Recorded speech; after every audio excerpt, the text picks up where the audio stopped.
one of the keys is remember where you came from. Keep that shit in the front of your mind. And when shit goes bad and it goes sideways, a lot of shit does, you're getting booed out of the fucking building, or you're coming through this injury, or people are writing you off. Oh, you guys ain't gonna fucking make it. You know, any of that shit.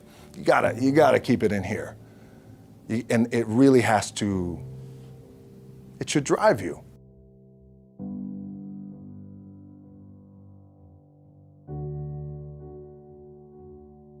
This idea and this notion that you could be anything you want and you can accomplish anything you want, right? We hear that. You've heard that from the time you were little boys.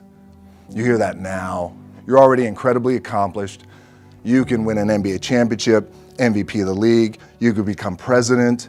You could become governor. You could be in entertainment. You could do Charles, and you could do Shaq. You could do that. You could do whatever you want to do. You guys know that. The thing that has worked for me is to remember the hard times. So, and I'm sure you guys all have your processes. And again, I'm going to tell you what's worked for me. So before a big movie comes out, before back in the days when I was wrestling with WWE, a WrestleMania match, anything big that would happen, I would always take a moment and I'd just remind myself, all right, I was evicted when I was 14. We were kicked off the island. We couldn't live in Hawaii. Had no place to live. A lot of shit happened. Then when I moved to Nashville, I was arrested multiple times by the time I was 16 years old. I gotta remember that. If I were playing on this team, which my skills are, what's that term? Oh, the shits. So I would never play. But before I lace up, before I get on the court, before I play in these big games, before I go to the Staples Center, where history is there, those are historic walls there at the Staples Center. I would remember that, and it allows me then to be present in the moment and understand, holy shit, the stuff I have around me right now, this is the shit that I dreamed of when I was a kid. I am here. I played for University of Miami, played for great teams. Warren Sapp, Ray Lewis, they were my teammates. They were balling. Warren Sapp was playing tight end that time. I was starting defensive tackle. Yeah. They moved him over to D-line. And he looked at me, he's like, yo, dude, I'm gonna take your spot. And I said, you ain't taking my fucking spot. He said, I'm gonna take your spot. I said, no, you ain't. We battled, and he took my spot. Now, you can imagine how that fucked with me, because there goes my opportunity. He went in, switched to defensive tackle, lit the world on fire. Well, what that did, it crushed me, it crushed my dreams. I had a piss poor senior year, zero production, no NFL, no combine invite, nothing. Finally went to the CFL, Calgary Stampeders, making $250 a week Canadian. Now I had to send that shit home to my wife at that time. Had no money. So I remember that. When I got cut from Canada, I had $7 in my pocket. And I always tell that story. So now my production company is $7, advertising agency is $7, everything is $7. So I always remember that. What helps me is to keep the hard times in the front of my mind, because it allows me to go into these big moments that I've worked my ass off, and you guys have worked your ass off. It allows me to go into these big moments with a different perspective. What it also does for me, and again, this is what works for me.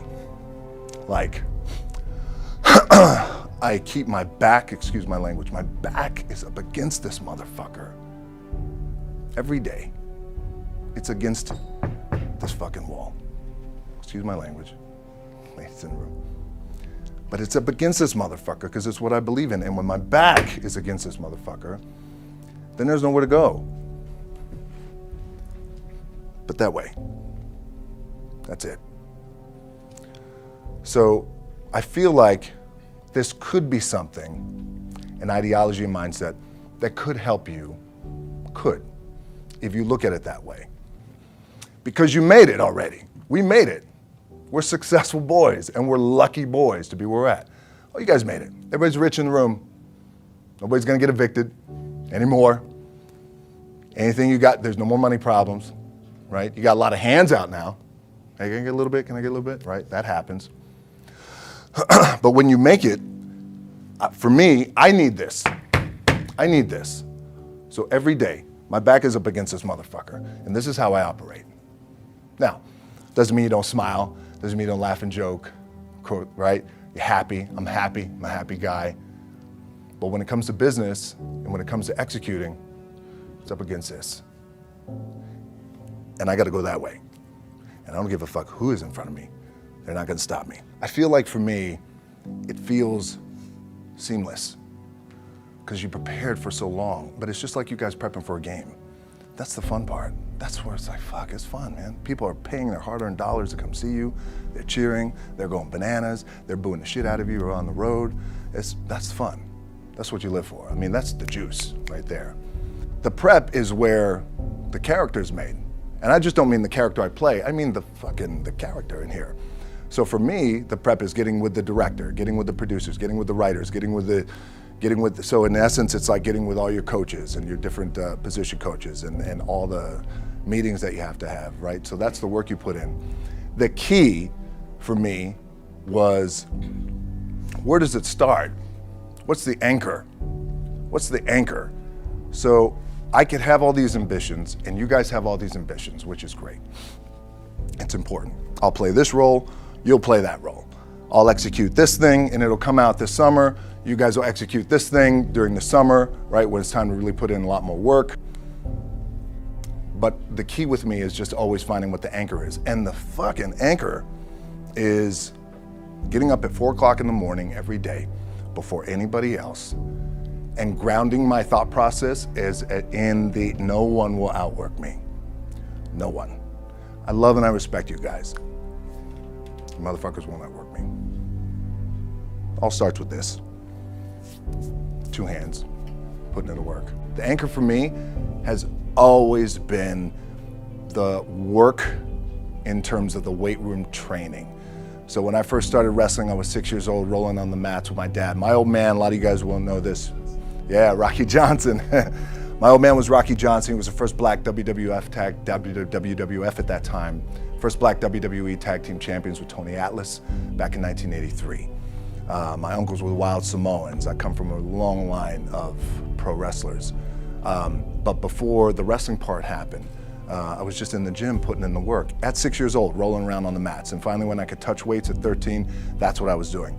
But the weight part for me and the gym part has always been, has to be the anchor. Look, at the end of the day, like again, it's the kind of stuff that I talked about at top is I have to hold on to my dad in his pickup truck came down 4 o'clock in the morning, picked me up in Miami from Tampa. We lived in a little shitty apartment in Tampa. He drove down in his little pickup truck to Miami to get me when I was cut from the CFL.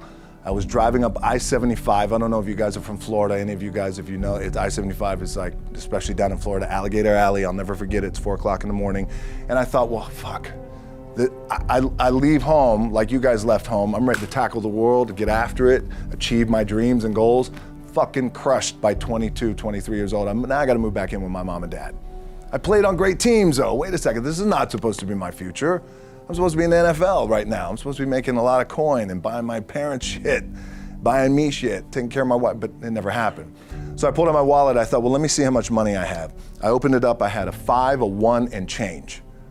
I'm not fucking around, and well, at least I rounded up to $7.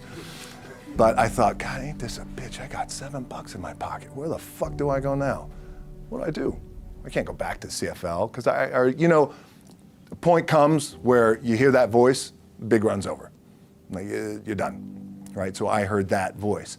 So as Coach was saying, man, I hold on to that shit. I'm telling you, my back is up against this motherfucker. We laugh, we joke, we have a good time. Press is always fun to do. Sometimes you gotta make it fun. That's another thing. You gotta do your best to make press fun if you can. But my back is still up against this motherfucker. I do not forget it. What this also helps me do, and again, it works for me, is at some point, you gotta be fucking tired of not being number one. You have to be, and you gotta fucking play angry, and I play angry. Now, I'm cool and calm with my approach, and when I step out on my field, which is a set, or, like, there's some, and you're always gonna have haters, and haters are like, well, God damn, man, how many movies are you gonna make, or how much shit are you gonna do? Like, you do a lot of shit. I say, yes, because my ambition, of course, why not? I could do it, yeah. I love what I do. And not only that, but in what world do we not work every day? Doesn't mean, it's just like you guys in the off season. You gotta work every fucking day. It doesn't end. My back is up against this thing, you know, and I started to play angry, by the way, and I still play angry. My last match, Brock Lesnar, transitioned, and I realized if I had to be great at something, I wanted to be great in this world of Hollywood and movie making and producing and entertainment, I had to commit, and like you guys have to commit. Obviously, you commit to something, commit to the goal. So I quietly retired. 2 years later, I thought, what the fuck did I do with my career? Because my movies were not doing well. I was written off. I was like, it was around 2006, 2007. I was like, God damn. I pulled a Jim Brown. I left when I was on top, like #1 in the wrestling business, and I left. It was a ballsy, gutsy, some call it stupid move, but I had to commit and I had to follow what was in my gut. And at that time, I'll share this with you guys, and Will Smith is my boy, and I sat down at that time with the agency I was with, and they said, what do you want to accomplish?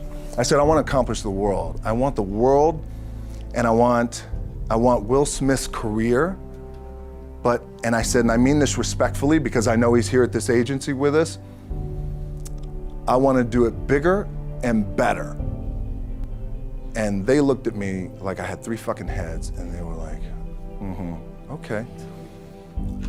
But I still stayed focused, and I still had still put in the hard work with my 2 hands, and that's it. And that's what it comes down to with you guys. One of the keys is, remember where you came from, keep that shit in the front of your mind, and when shit goes bad and it goes sideways, a lot of shit does, you're getting booed out of the fucking building, or you're coming through this injury, or people are writing you off, oh, you guys ain't gonna fucking make it, you know, any of that shit. You gotta keep it in here. And it really has to, it should drive you.